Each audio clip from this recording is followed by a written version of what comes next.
बिस्मिल्लाहिर्रहमानिर्रहीम, अस्सलाम वालेकुम। इमरान खान साहब पर बहुत सी तनकीद होती रहती है, उनकी तकरीरों को लेकर, जुमलों को लेकर बहुत सी बातें होती रहती हैं और हर किसी को हक़ हासिल है तनकीद करने का, हत्ता कि मजाक भी उड़ाया जाता है उनकी बहुत सी बातों का। लेकिन आज मैं आपको ऐसी स्टेटमेंट्स बताने वाला हूँ, ऐसी रिपोर्ट्स बताने वाला हूँ जो इंटरनेशनल ऑर्गेनाइजेशंस की हैं और वो क्या कह रही हैं इमरान खान के बारे में और उन्होंने जो इक़दामात उठाए हैं उनके बारे में। और बहुत सी ऐसी चीज़ें हैं जो पाकिस्तान की तारीख़ में कभी नहीं हो सकी। बहुत से लोगों ने वादे किए, कहा कि हम करेंगे, लेकिन नहीं हो सका। तो क्या क्या बातें हैं, इंटरनेशनल ऑर्गेनाइजेशंस क्या कह रही हैं और कहाँ कहाँ इमरान खान साहब सच्चे साबित हुए हैं उन स्टेटमेंट्स पर जिन पर उनको बहुत ज़्यादा तनकीद का निशाना बनाया गया, मजाक तक उड़ाया गया, वो सब मैं आपके सामने रखने वाला हूँ। सबसे पहली चीज़, एक तो मैं आपको ये बता दूं कि ताज़ा तरीन इत्तलात ये हैं कि इसी महीने एक और पैकेज सामने आने वाला है, जिस तरह के कंस्ट्रक्शन सेक्टर के लिए आया हाल ही में। उस पैकेज के तहत तकरीबन 8 मुख्तलिफ शोबों में 60 इस्लाहात कहें, सिफारिशात कहें, उनकी मंजूरी दे दी गई है और ये इसी महीने ये पैकेज सामने आ जाएगा। जिस तरह कंस्ट्रक्शन इंडस्ट्री के रिवाइवल के लिए ये पैकेज आया है, इसी तरह से 8 मुख्तलिफ शोबों में है, 60 इस्लाहात हैं, उनकी मंजूरी दे दी गई है। अब मैं आ जाता हूं कंस्ट्रक्शन सेक्टर की तरफ। उसके लिए इमरान खान साहब ने एक बहुत बड़ा ऐलान कर दिया है। पाकिस्तान की तारीख में पहली दफ़ा हो रहा है, 30 अरब रुपए की सब्सिडी का ऐलान किया गया है और 300 अरब रुपया बैंकों की तरफ से आएगा। स्टेट बैंक की तरफ से भी इसकी मंजूरी दे दी गई है, उन्होंने भी इसको अप्रिशिएट किया है कि बड़ा ज़बरदस्त और काबिल अमल ये मनसूबा है। हर घर पर 3 लाख रुपए की सब्सिडी हुकूमत देगी, यानी जितना का घर बनेगा उसमें से 3 लाख रुपया हुकूमत अदा करेगी और ये पहले 1 लाख घरों के लिए ये फैसिलिटी है। बैंक्स जो हैं उनको ये कह दिया गया है कि 5% अपना जो वो लोन दे रहे हैं वो इसके लिए अपने पोर्टफोलियो में से 5% वो मुख्तस कर देंगे कंस्ट्रक्शन के सेक्टर के लिए। 5 मरले के घर पर 5% आपको मार्कअप देना होगा, सिर्फ 5%, और 10 मरले के घर पर 7%। ये बहुत ही रियायती मार्कअप है और इसमें ज़ाहिर बैंक्स भी इन्वॉल्व हो गए हैं और ये सबसे अहम इसलिए है कि भारत में 10% घरों के लिए ये फाइनेंस फैसिलिटी होती है, यानी यूं समझ लें कि 10% घर जितने घर बनते हैं उनमें से 10% फाइनेंस फैसिलिटी लेकर बनते हैं, ये कहना ज़्यादा मुनासिब है। और यूरोप में तो 90% घर ऐसे होते हैं कि जिनके लिए फाइनेंस फैसिलिटी इस तर्ज पर ली गई होती है और पाकिस्तान में कितनी है? 0.2%। आप अंदाज़ा लगाएं। अब इन इंसेंटिव्स के बाद यकीनन कंस्ट्रक्शन इंडस्ट्री जो है वो बड़ी तेज़ी से आगे बढ़ेगी। क्यों तेज़ी से बढ़ेगी? क्योंकि सिर्फ 31 दिसंबर तक की डेडलाइन है। एनओसी जल्दी जारी होगा और इसके लिए इमरान खान साहब ने कह दिया कि वो खुद इसकी निगरानी करेंगे ताकि जल्द और वन विंडो ऑपरेशन के तहत जल्दी एनओसी जारी हो सकें। जो लोग कंस्ट्रक्शन के बिजनेस में इस तरह से आना चाहते हैं, नया पाकिस्तान हाउसिंग प्रोजेक्ट में शामिल होना चाहते हैं, 31 दिसंबर तक की डेडलाइन इसलिए है कि इसमें वो आ जाएं, क्योंकि फिर FATF की रेगुलेशंस ऐसी हैं कि इससे आगे पाकिस्तान नहीं जा सकेगा। चूंकि इसमें कहा गया है कि नहीं पूछा जाएगा, जो भी इसमें इन्वेस्टमेंट करेगा आकर उससे पूछा नहीं जाएगा सोर्स ऑफ इनकम का, कि पैसे कहाँ से लाए हो, कहाँ से तुम इन्वेस्टमेंट लेकर आए हो। ये एक बहुत बड़ा इंसेंटिव है। तो 31 दिसंबर तक की डेडलाइन है और उसके बाद फिर ये आप नहीं दे सकेंगे, पाकिस्तान की मजबूरी होगी। तो लिहाजा उससे पहले उम्मीद ये की जा रही है कि चूँकि पाकिस्तान की तारीख में ऐसे नहीं हुआ। क्यों नहीं हुआ? इस तरह के रूल्स एंड रेगुलेशंस नहीं थे, बहुत से मसाइल थे, कानून इस तरह का मौजूद नहीं था। तो तनकीद की जाती थी कि जी ये घरों का जो वादा किया था इमरान खान ने वो कैसे पूरा होगा, तो 2 साल बाद ये क्यों हो गया? देखिए, लोग तो 5-5 साल में वादे पूरे नहीं कर पाते। तो ये कानून साजी में, मैकेनिज्म बनाने में, एक ऐसा प्रोजेक्ट बनाने में जो काबिल अमल हो। हुकूमत तो सारे घर नहीं बना सकती, तो प्राइवेट सेक्टर इसमें इन्वॉल्व हो सके और फिर ये बनाना कि आप सिर्फ 5%, 7% मार्कअप देंगे। यूं समझ लें कि एक शख्स जो है वो अगर घर लेता है 50 लाख रुपए का, कुल उसका बनता है एक गरीब आदमी के लिए। कोई जाहिर है कि ये घर इस तरह से बनेंगे, फ्लैट्स की सूरत में भी होंगे।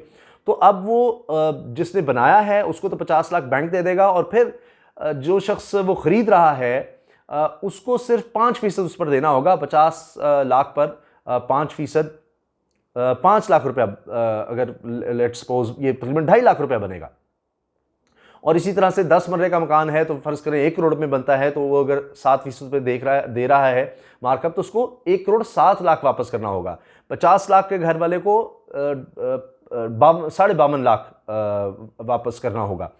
तो अब वो किस्तों की सूरत में अगर देगा 10 से 20 साल में, तो इतना तो वो शायद किराया हर महीने दे रहा होता है वो एक मुतवस्सित तबके से ताल्लुक़ रखने वाला आदमी, जितना उसको, और वो कुछ सालों के बाद वो कम से कम उसका अपना तो हो जाएगा घर।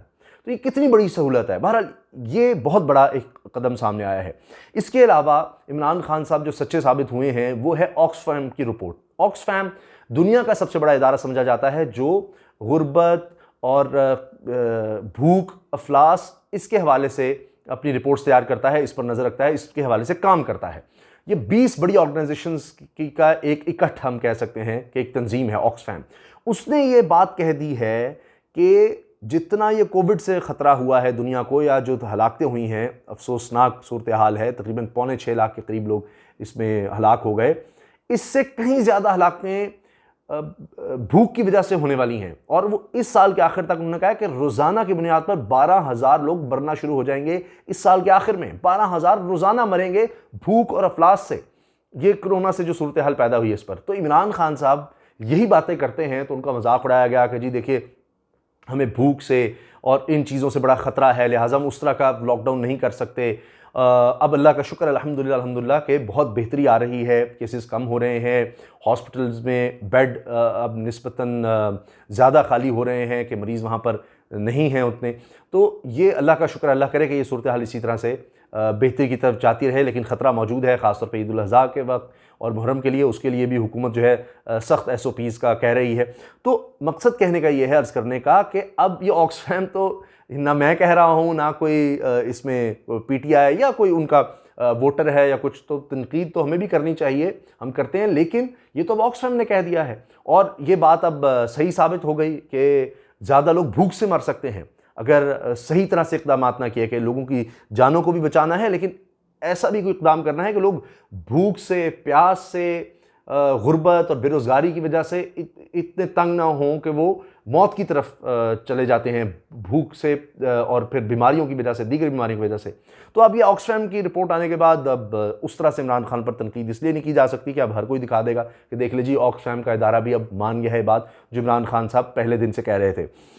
इकनॉमिक रिकवरी के हवाले से बहुत बात की जाती है कि इतना बुरा हाल हुआ, क्या होगा। IMF की रिपोर्ट ये आ गई है कि अगले साल इंशाल्लाह पाकिस्तान जो है वो रिकवरी की तरफ जाएगा, पाकिस्तान की मईशत। उनकी रिपोर्ट में बहुत सी बातें की गई हैं, इन चीज़ों को हाईलाइट किया गया है कि जिस तरह का लॉकडाउन पाकिस्तान में रखा गया और अब रिवाइवल की तरफ जाया जा रहा है, इंडस्ट्री को एक एक करके SOPs के साथ खोला जा रहा है। इस रिपोर्ट में ये कहा गया है, IMF इसीलिए प्रेडिक्ट कर रहा है कि चूँकि अब इकनॉमिक जो एक्टिविटी है उसको दोबारा जनरेट करने की तरफ पाकिस्तान जा रहा है मरहलावार, तो इससे अगले साल तक इंशाल्लाह मईशत जो है उसकी बहाली शुरू हो जाएगी। इस चीज़ को भी रिपोर्ट किया गया है IMF की तरफ से कि 1 करोड़ 20 लाख खानदानों में कैश तकसीम किया इस हुकूमत ने। यह भी कहा जा रहा है कि पाकिस्तान की तरफ से 62 लाख रोज़ाना की बुनियाद पर जो उजरत पर गुजारा करते हैं, दिहाड़ीदार मजदूर हैं, उनको भी पैसे दिए गए हैं। हेल्थ सेक्टर में पहले से ज़्यादा पैसे खर्च किए गए हैं। इसके अलावा कंस्ट्रक्शन के लिए ये जो पैकेज जिस तरह का मैंने अभी अनाउंस किया, ये IMF भी इसको कह रहा है, अप्रिशिएट कर रहा है कि कंस्ट्रक्शन के लिए भी इस तरह का पैकेज लाया गया ताकि रोज़गार के मौके पैदा किए जा सकें, लोगों को सहूलत दी जा सके। 65% जो एक्सपोर्ट रिफंड है वो दे दिया गया है ताकि एक्सपोर्ट ओरिएंटेड इंडस्ट्रीज़ को फ़ायदा हो सके, उनको इंसेंटिव दिया जा सके। स्मॉल एंड मीडियम इंडस्ट्री के लिए, एंटरप्राइजेज़ के लिए भी इक़दाम किए गए हैं, जिस तरह के कुछ महीने का उनका गालिबन 3 महीने का जो बिल है वो हुकूमत की तरफ से अदा करना, इनको भी हाईलाइट किया गया है IMF की तरफ से। तो ये सब बातें कही जा रही हैं इंटरनेशनल ऑर्गेनाइजेशंस की तरफ से, और ये नहीं है कि ये कोई हुकूमत की तरफ से बातें कही जा रही हों। इसके अलावा कुछ और अच्छी खबरें हैं। मिसाल के तौर पर ये बहुत अहम है कि EOIB का एक सहूलत कार्ड का एक मुआहदा हो गया यूटिलिटी स्टोर के साथ। अब 10% रियायत मिलेगी सहूलत कार्ड जिनके पास होगा EOIB का, और उनको 10% मज़ीद डिस्काउंट मिलेगा यूटिलिटी स्टोर्स पर। अब यूटिलिटी स्टोर और EOIB के दरमियान ये एक मुआहदा हो गया है। 75 लाख लोग हैं जो इससे फ़ायदा उठा सकेंगे। 75 लाख लोगों का मतलब आप यूँ कह लें कि 75 लाख ख़ानदान हैं जो इस सहूलत कार्ड से फ़ायदा उठा सकेंगे। इसके अलावा इंडोनेशिया की एयरलाइन है लाइन एयर, वो भी पाकिस्तान से ऑपरेट करना चाह रही है 3 जगहों से, और इस हवाले से तेज़ी से पेशरफ्त हो रही है। हिफाजती सामान की बरामदात तेज़ी से बढ़ रही हैं पाकिस्तान में। कोरोना से रिलेटेड जो हिफाजती सामान है वो मास्क की सूरत में हो, प्रोटेक्टिव जो गियर जिसको कहते हैं इक्विपमेंट है वो हो, तो उसके ऑर्डर्स ज़्यादा आ रहे हैं। और इससे उम्मीद की जा रही है कि पाकिस्तान, ख़ास तौर पर पाकिस्तान की जो बड़ी एक्सपोर्ट्स थी, टेक्सटाइल की थी, आधी एक्सपोर्ट तो पाकिस्तान की सिर्फ टेक्सटाइल की हैं, तो उसके रिवाइवल में भी इससे मदद मिलेगी। और ये जो बरामदात के लिए ऑर्डर्स पाकिस्तान के पास आ रहे हैं। $2.5 लाख की सरमायाकारी की है एक इंटरनेशनल फर्म ने, गालिबन बरतानिया की है कंपनी, और इसने यही जो हेल्थ टेक में की है कि इसमें बड़ा रूम है। और ये कह रही है ये कंपनी, मल्टीनेशनल कंपनी, के पाकिस्तान में सूरत हाल बहुत से मुल्कों से बहुत ज़्यादा बेहतर है और ये बेहतरीन वक्त है कि पाकिस्तान में इन्वेस्ट किया जाए, इसलिए ये कंपनी पाकिस्तान में आई है। तो इससे उम्मीद ये पैदा हुई है कि दीगर कंपनीज भी आएंगी और वो इन्वेस्टमेंट करेंगी पाकिस्तान में इंशाल्लाह जैसे जैसे सूरत हाल बेहतर होती है। इमरान खान साहब ने एक और लास्ट वार्निंग जिसको हम कहें कि दी है वज़रा को भी और अफसरान को भी, कि अब सिर्फ ब्रीफिंग से काम नहीं चलेगा, आप आके बता देते हैं जी हमने ये किया, अब आपको अमली तौर पर बेहतरी दिखानी पड़ेगी। ये नहीं कि हम ये कर रहे हैं, नहीं, ब्रीफिंग नहीं, अब रिजल्ट्स दिखाने होंगे। तो उसके लिए एक लास्ट वार्निंग दे दी गई है और जल्द ही अगर वाज़े तौर पर बेहतरी ना दिखाई गई तो फिर बहुत से लोगों की छुट्टी हो सकती है, जिसमें अफसरान भी हैं, वज़ीर भी हैं, डिवीज़न में काम करने वाले लोग भी हैं। तो ये चंद बातें थीं जो मैं चाह रहा था कि मैं आप लोगों से शेयर कर लूँ। आप इन बातों से किस कदर मुत्तफ़िक़ हैं ज़रूर बताइएगा अपने कमेंट्स में, और अगर आप तनकीद करना चाहें तो बिल्कुल कर सकते हैं, उससे मेरी रहनुमाई भी होगी। इसके अलावा एक कदम वीडियो ख़त्म करने से पहले मैं और बता दूं, इमरान खान साहब ने उठाया है कि बराह रास्त कह दिया है कि ये जिस तरह माफिया सामने आया, फ्लावर मिल माफिया के जो आटा सस्ता नहीं दे रहे, तो हुकूमत की तरफ से इमरान खान साहब ने कहा है कि आप सस्ते बाज़ार लगाएं और पॉइंट्स बना दें कि सरकारी गंदम डायरेक्टली लोगों को बेच दें रियायती कीमत पर, डायरेक्टली आम लोग जो है, जो सारिफ है, जो इस्तेमाल करने वाला है, उसके पास चली जाए, बजाय इसके कि आप ये गंदम दें फ्लावर मिल्स को और उनको ख़ास रेट पर देकर आप पाबंद बनाना चाहते हैं कि अब आप आगे इस रेट पर आटा बेचेंगे। तो वो मामला अगर नहीं बन रहा जिस तरह, तो फिर आप सस्ते बाज़ार और पॉइंट्स मुख्तलिफ जगहों पर बना दें कि डायरेक्टली लोगों को दे दें गंदम। तो ये भी एक सोच नज़र आई है इमरान खान साहब की तरफ से, और उन्होंने ये भी कहा है कि हमें out of the box solutions देखने होंगे। अभी जो एक बहुत अहम मीटिंग हुई है इस्लाहात के हवाले से, मैंने बताया कि इसी महीने उस पैकेज का ऐलान हो जाएगा 8 शोबों के लिए। उसमें भी ये कहा गया है कि हमें नई राहें तलाश करनी होंगी, नई सोच के साथ काम करना होगा।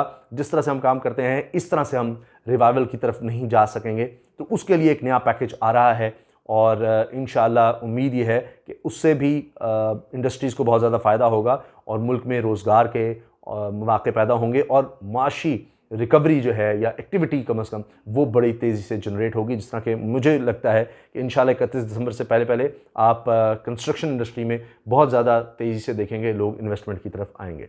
इजाज़त दीजिए, अल्लाह हाफ़िज़। पाकिस्तान जिंदाबाद।